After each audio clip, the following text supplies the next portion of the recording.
दैनिक Chhattisgarh channel देखना शुरू कर चुके हैं आप और छत्तीसगढ़ प्रदेश की आज की तमाम सभी महत्वपूर्ण बड़ी खबरों की शुरुआत जय जोहार और नमस्कार के साथ छत्तीसगढ़ के बलौदा बाजार में एक बार फिर से भीषण बवाल होता नजर आ रहा है, जहां हजारों की संख्या में कबीरपंथ के अनुयायी दावाखेड़ा पहुंच चुके हैं। धर्मगुरु के आह्वान पर सभा का आयोजन किया गया है, जिसको लेकर प्रशासन और पुलिस बल काफी संख्या में तैनात है। बलौदा बाजार जिले के दामाखेड़ा में कबीर आश्रम में 1 नवंबर को कुछ उपद्रवियों ने पटाखे और पत्थर से हमला कर दिया था। शिकायत के बाद ही पुलिस ने 16 आरोपियों की गिरफ्तारी भी की थी, लेकिन इस घटना के बाद से कबीर पंथियों में काफी नाराजगी है। बीते दिन कबीर पंथ के धर्मगुरु प्रकाश मुनि साहब के आह्वान पर पूरे देश से हजारों अनुयायी दामाखेड़ा में एकत्रित हुए। बड़ी मात्रा में बड़ी संख्या में सभा का आयोजन किया गया, जिसको लेकर बलौदा बाजार पुलिस ने 800 जवानों की तैनाती की है। इस मामले को लेकर अब राजनीति भी तेज हो गई है, जहां प्रदेश अध्यक्ष बीजेपी अध्यक्ष शिवरतन शर्मा ने कांग्रेस पर आरोप लगाते हुए इस पूरे घटनाक्रम के लिए कांग्रेस के प्रमुख नेताओं को जिम्मेदार ठहराया और कहा कि आरोपियों के साथ चरणदास महंत की फोटो भी दिखा सकते हैं। इसके अलावा बता दें कि रविवार देर रात नेता प्रतिपक्ष डॉक्टर चरणदास महंत भी दामाखेड़ा पहुंचे थे, जहां उन्होंने प्रकाश मुनि साहब से मुलाकात की। उन्होंने कहा कि छत्तीसगढ़ शांति का टापू रहा है, लेकिन इन दिनों जो घटनाएं हो रही हैं उसे रोकना बहुत जरूरी हो गया है। युवाओं में नशे की प्रवृत्ति बढ़ रही है। आज छोटे छोटे दुकानों में भी नशा बिक रहा है। पुलिस की कार्यवाही भी सही नहीं है, जिससे पुलिस के प्रति लोगों का आक्रोश भी बढ़ रहा है। छत्तीसगढ़ के धमतरी और जगदलपुर मार्ग में 4 लेन निर्माण होने जा रहा है, जहां 12,000 करोड़ की लागत से सड़कों का जाल बिछेगा। इसके साथ ही कनेक्टिविटी और भी मजबूत होने जा रही है। छत्तीसगढ़ में रोड के इंफ्रास्ट्रक्चर को मजबूत बनाने की दिशा में तेजी से काम किया जाने को लेकर अपडेट है, जहां प्रदेश में आने वाले समय में लगभग 12,000 करोड़ रुपए की लागत से सड़कों का निर्माण होना है।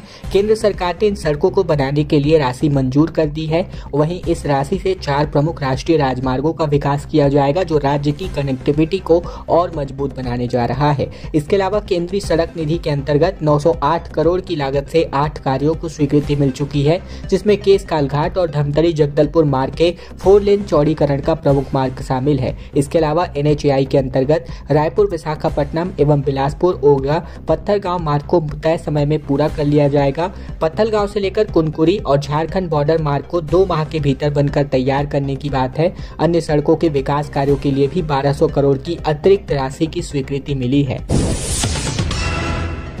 छत्तीसगढ़ से पुणे, हैदराबाद, बेंगलुरु, चेन्नई जाना सबसे महंगा इन दिनों साबित हो रहा है। ट्रेनों में कंफर्म सीट तक नहीं मिल पा रही है, जबकि 6,000 रुपए की फ्लाइट टिकट 18 से 20,000 रुपए में तक बिक रही है। छत्तीसगढ़ के रायपुर से लेकर दिल्ली, मुंबई, पुणे, हैदराबाद और बेंगलुरु जैसे बड़े शहरों में जाना महंगा हो गया है।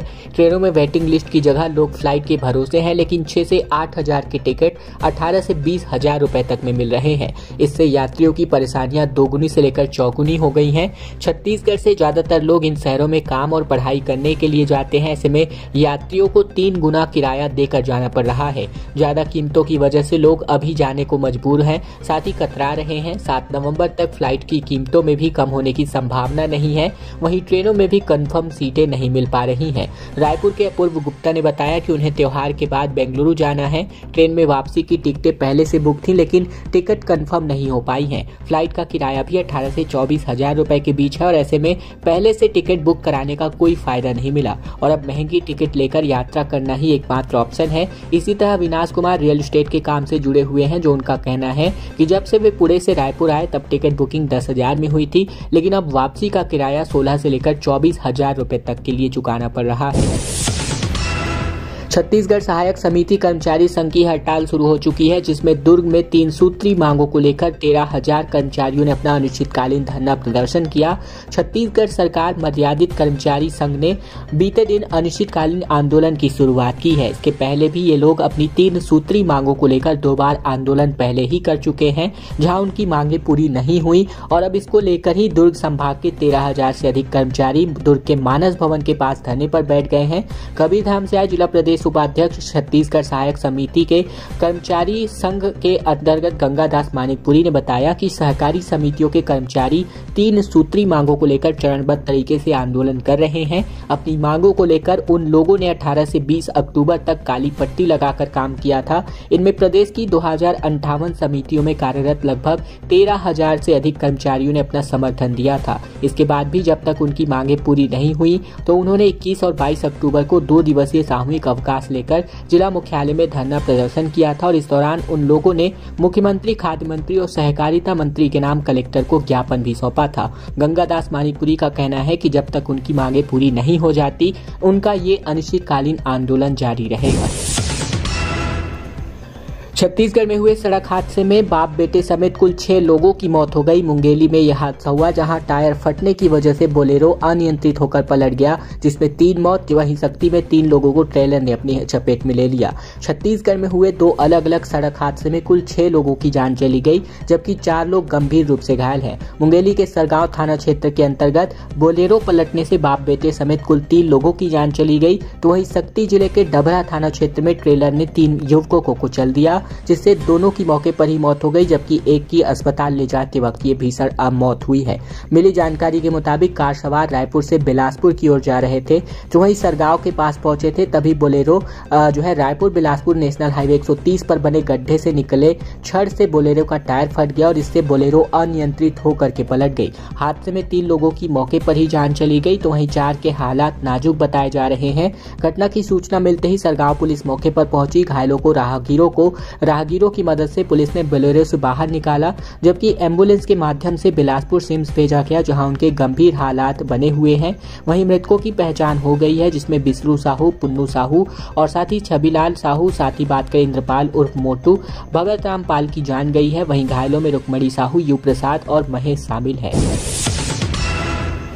छत्तीसगढ़ में रेत घाट खुलने के बाद भी आम लोगों को रेत की कीमतों से राहत नहीं मिल पा रही है। 12 से 18,000 रुपए प्रति हाईवा तक रेत की कीमतें बढ़ी हुई हैं। जिले के रेत घाट खोल दिए गए हैं, लेकिन रेत के रेट कम नहीं हुए हैं। इससे आम लोगों की परेशानियां बढ़ गई हैं। उन्हें अभी भी अधिक दामों पर रेत खरीदना पड़ रहा है। इसकी बड़ी वजह रेत के कालाबाजारी है, जिनमें सप्लायरों और रेत परिवहन का ठेका लेने वाली की मिलीभगत हो रही है। जानबूझकर मार्केट में रेत की कमी बताकर अधिक मुनाफा वसूला जा रहा है।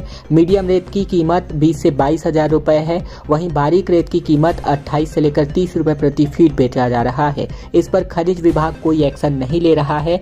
बात करें दिवाली के बाद निर्माण कार्यों में तेजी आ जाती है, लेकिन गांव से लेकर शहर तक मकान सहित अन्य निर्माण कार्यों में रेत की सबसे ज्यादा जरूरत होती है। ऐसे में रायपुर जिले में महानदी और खारून के चारों रेतों घाटों से परिवहन किया जाता है, जहां नदी से रेत निकालने पर 15 अक्टूबर तक प्रतिबंध लगा दिया गया था और अब रेत निकालने की अनुमति जारी कर दी गई है।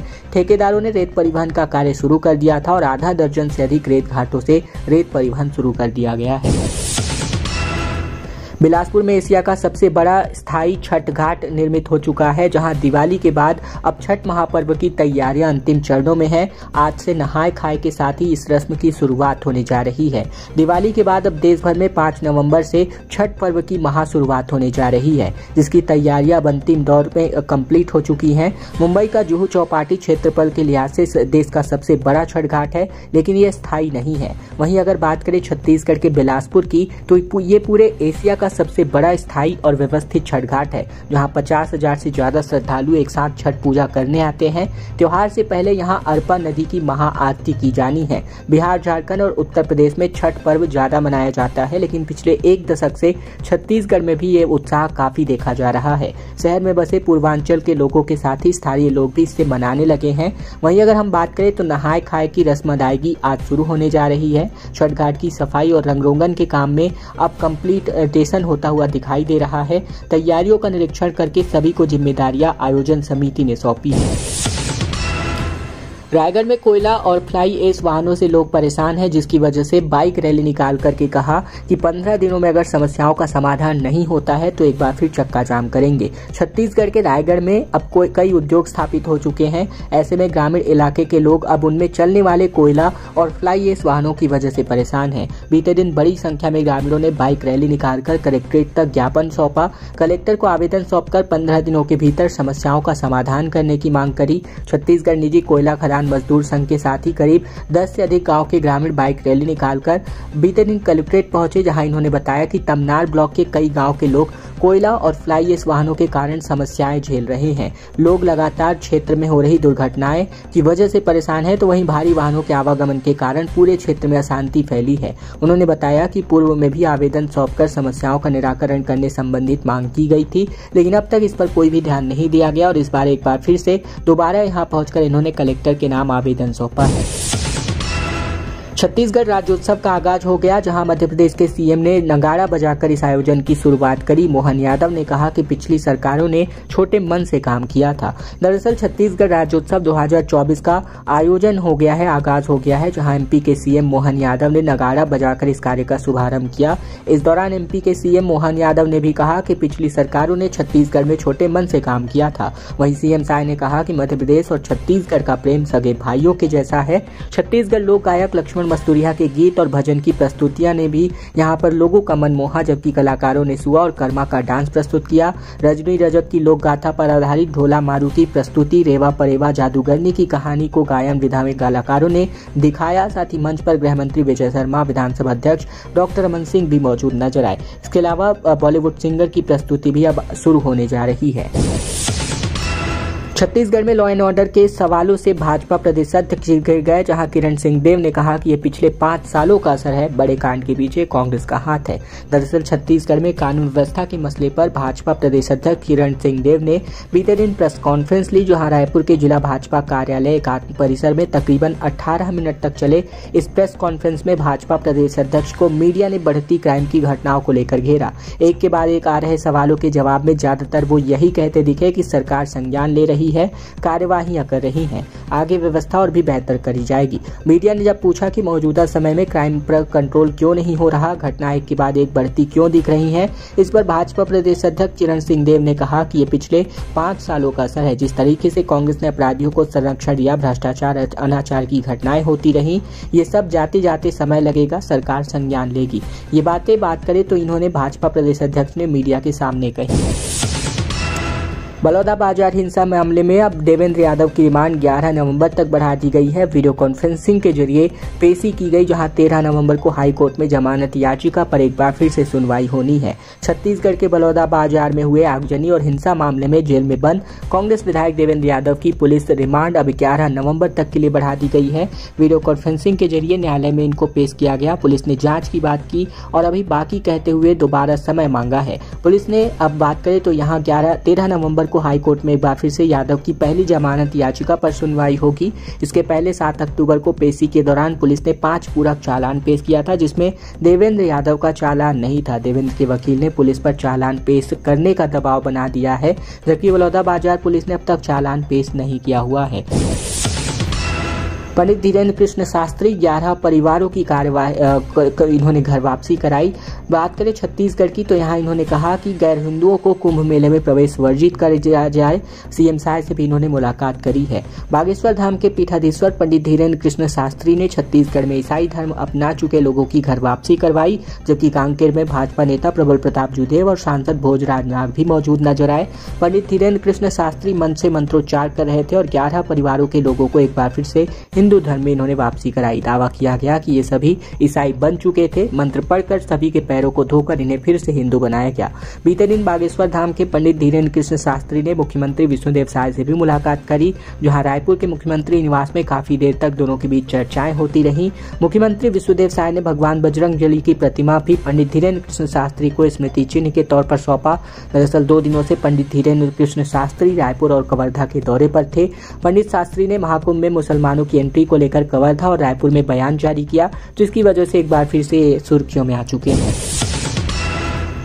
छत्तीसगढ़ में कुरियर के जरिए ड्रग्स की सप्लाई की जा रही है, जहां हथियारों की भी होम डिलीवरी हो रही है। नियम कानून का पेच, इसीलिए जांच संभव नहीं हो पा रहा है। छत्तीसगढ़ की पुलिस इन दिनों कुरियर सर्विस ऑपरेट करने वालों की जानकारी जुटाने में बिजी है। ऐसा इसीलिए क्योंकि कुरियर सर्विसेज के जरिए प्रदेश में हथियारों और ड्रग्स की सप्लाई की जा रही है। कुरियर सर्विसेज इस तरह की चीजों की सप्लाई के लिए सेफ रूट की तरह डेवलप हो गए हैं। डार्क वेब में होने वाले क्राइम की तरह इसमें भी मुख्य अपराधी की आइडेंटिटी हिडन रहती है। क्रिमिनल्स फर्जी नाम और पता मेंशन कर नशा और हथियार कुरियर करते हैं। ऐसे में पुलिस सिर्फ रिसीवर तक ही पहुंच पाती है। केस 1 की बात करें तो ये हरियाणा की ब्रांड ब्रांडेड शराब कुरियर मंगवाकर रायपुर में बेचा करता था, जबकि केस 2 में फरवरी 2024 से अगस्त 2024 तक चाकूबाजी के 81 प्रकरण आए हैं, जिनमें पुलिस ने बीते 1 साल में सैकड़ों आरोपियों को अवैध हथियार रखने के आरोप में अब जांच में ये खुलासा हुआ कि रसूख दिलाने वाले ऑनलाइन चाकू मंगवाते थे। वहीं केस 3 की अगर हम बात करें तो ये 15 मई 2024 की है, जहां ड्रग्स बेचने वाले प्रोफेसर गैंग ने खुलासा किया कि आरोपी कुरियर से ड्रग्स मंगवाते थे। जबकि केस 4 की अगर हम बात करें तो ये मैक्सिको से युवक अपने इलाके के नशे के सामानों का इंपोर्ट करवाता था, जबकि पार्सल की लगातार जो घटनाएं हैं पार्सल की वजह से, कुरियर सर्विसेज की वजह से इसमें कई गुना इजाफा हो रहा है। बालोद में रेलिंग से टकरा करके एक यात्री बस पलट गई, जिसमें 12 के हालात बेहद गंभीर हो गए। 35 यात्री इसमें सवार थे, जबकि हादसे के बाद ड्राइवर फरार हो चुका है। छत्तीसगढ़ के बालोद जिले के डौंडी लोहारा में यात्रियों से एक भरी बस पलट गई। घटना डौंडी लोहारा नगर के अंडी मोड़ के पास की है, जहां बस लोहे के रेलिंग से टकराते हुए सड़क किनारे 5 फीट नीचे खाई में पलट गई, जबकि बस में 35 से ज्यादा यात्री सवार थे। सभी यात्रियों को गंभीर चोटें आई हैं, जबकि 12 से ज्यादा यात्री गंभीर रूप से घायल है, जिन्हें घटना में कंडक्टर और बस मालिक को भी गंभीर चोट लगी है। सभी घायलों को सामुदायिक स्वास्थ्य केंद्र में ले जाया गया। मुस्कान ट्रेवल्स की बस दुर्ग से लेकर डौंडी लोहारा की ओर आ रही थी और घटना के बाद मौके पर एसडीएम, तहसीलदार और पुलिस की टीम पहुंची। बताया ये जा रहा है कि ड्राइवर की लापरवाही की वजह से यह हादसा हुआ, जबकि ड्राइवर मौके से फरार है।